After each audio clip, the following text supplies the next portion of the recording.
होगा क्लास में हमेशा टॉप किया करता था।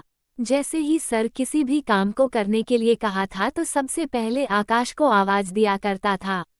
सगाई स्कूल का कोई भी काम करने के लिए हमेशा आकाश को ही बुलाया करता था और कोई भी काम के लिए भेजा करता था।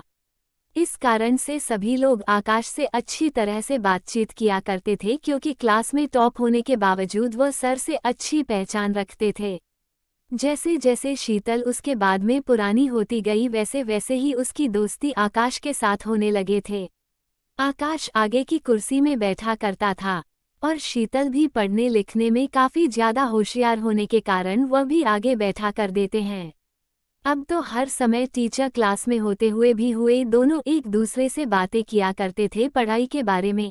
धीरे धीरे उनकी मित्रता बहुत ज़्यादा हो गई थी और वो एक दूसरे से बात किए बिना नहीं रह पाते थे। अगर किसी दिन अगर स्कूल नहीं जाता था तो शीतल को मन नहीं लगता था, मुझसे इतना स्कूल किसी दिन नहीं जाती थी तो आकाश को मन नहीं लगता था। दोनों की दोस्ती होते होते 2 साल लग गए थे और हम शीतल और आकाश क्लास 9 में पहुंच गए थे। दोनों की दोस्ती और प्यार में बदलने लगी थी। वो समय दूर नहीं था कि अब तो लो मैट्रिक में पहुंच जाएंगे, मतलब के क्लास 10 में पहुंच जाएंगे। ऐसे में हम दोनों को उनके बिछड़ने का डर सता रहा था क्योंकि शीतल का घर कहीं और था और आकाश का घर कहीं और था, जिस कारण से दोनों को ये चिंता सताने लगी थी कि अगर हम लोग मैट्रिक की परीक्षा दे देते हैं उसके बाद हमें स्कूल तो छोड़ नहीं पड़ेगी, क्योंकि जिस स्कूल में वो लोग पढ़ाई करते थे वही स्कूल केवल मैट्रिक तक का ही पढ़ाई होती थी। उसके बावजूद दोनों आप एक दूसरे के बिना उदास रहने लगे थे, या क्योंकि उसे ये जानकारी मिल गई थी कि भेज 2 से 3 महीनों के पढ़ाई होने के बाद अब तो हम सभी को घर में पढ़ाई करनी है, क्योंकि मैट्रिक में कुछ दिन पढ़ाई करने के लिए छुट्टी दे दिया जाता था स्कूल से ताकि घर में सभी लोग अपनी अपनी तैयारी अच्छी से कर सके। ऐसे में उन दोनों की तैयारी को लेकर उसके सर हमेशा बोलते थे कि तुम बहुत ज़्यादा बात करने लगे हो, तुम्हारी पढ़ाई में अब मन नहीं लगने लगा है। जैसे जैसे मैट्रिक परीक्षा नज़दीक आ रहा था वैसे वैसे ही परीक्षा के दिन मिलने की तमन्ना दोनों को दिल हो गए जाग रही थी। शीतल जा रहे थे कि परीक्षा देने जब जाएंगे तो दोनों साथ में ही जाएंगे, लेकिन आकाश कह रहा था कि जब तक एग्जाम पूरी तरह से खत्म नहीं हो जाता हम लोग आपस में नहीं बातचीत करेंगे, नहीं मिलेंगे। जैसा का सोचता है ठीक वैसा ही होता है, क्योंकि मैट्रिक परीक्षा देने जाने के क्रम में शीतल के पिताजी उसके साथ लाने तो तक पहुंचाने के लिए जाया करता था, जिस कारण से आकाश चाहकर भी उससे बात नहीं कर सकता था। धीरे धीरे मैट्रिक की सभी परीक्षाएं खत्म हो गई थी। उसके बाद वे दोनों आप एक दूसरे से मिलने के लिए चाहते थे, लेकिन कहाँ मिलना है इसकी जानकारी दोनों को किसी के पास भी नहीं था, क्योंकि जहाँ वे लोग रहते थे वहाँ एक गांव था और गांव में मिलने के लिए पार्क इत्यादि नहीं होते हैं।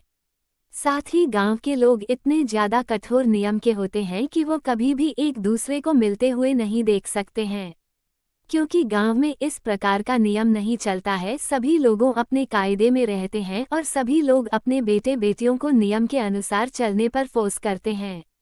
मैट्रिक परीक्षा तो खत्म हो चुकी थी, लेकिन इसके बावजूद भी दोनों एक दूसरे से नहीं मिल पा रहे थे। लेकिन एक दिन दोनों की अचानक मुलाकात होती है, वैसी परीक्षा देने के लगभग 4-5 साल बाद। जैसे ही दोनों की मुलाकात होती है वैसे ही शीतल के मन में बहुत ज़्यादा खुशी होती है कि अब उसका प्यार उसे मिल गया है। लेकिन जब आकाश से शीतल मिलती है तो उसकी खुशी पूरी तरह से खत्म हो जाती है, क्योंकि जो आकाश शीतल से मिलती है तो कहती है कि मैं तुम्हें अपनी शादी के कार्ड देने आया हूँ, मेरी शादी 1 हफ्ते बाद है, तुम जरूर मेरी शादी में आना। इतना सुनते ही शीतल आकाश की शादी का कार्ड लेकर अपने घर की तरफ चल पड़ती है। जब वह घर जाती है तो वह रात के अंधेरे में रात भर रोती है, क्योंकि शीतल हमेशा से ही आकाश के इंतजार में जीवन व्यतीत कर रहा था कि किसी न किसी कारण से उसकी मुलाकात होगी और दोनों में बातचीत होगी। फिर उसके बाद में दोनों में एक दूसरे से शादी करेंगे।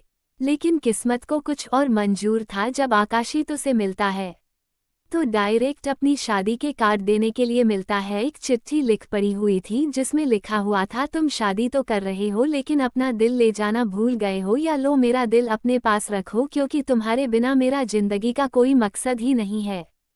कितना पढ़ते ही आकाश पूरा पसीना से लथपथ हो गया था और उसे कुछ समझ में नहीं आ रहा था कि उसके साथ क्या हो गया है। क्योंकि इसी तरह तो पहले कभी प्यार सदा शादी के बारे में कोई बातचीत किया था और ना ही उसके बाद जब वह कार्ड देने के लिए गया था तो कोई बातचीत हुई थी। आकाश के पैरों तले जमीन निकल गई थी क्योंकि जिस बात का मुझे जरा भी अंदाजा नहीं था वही बात उसके साथ हो गई थी।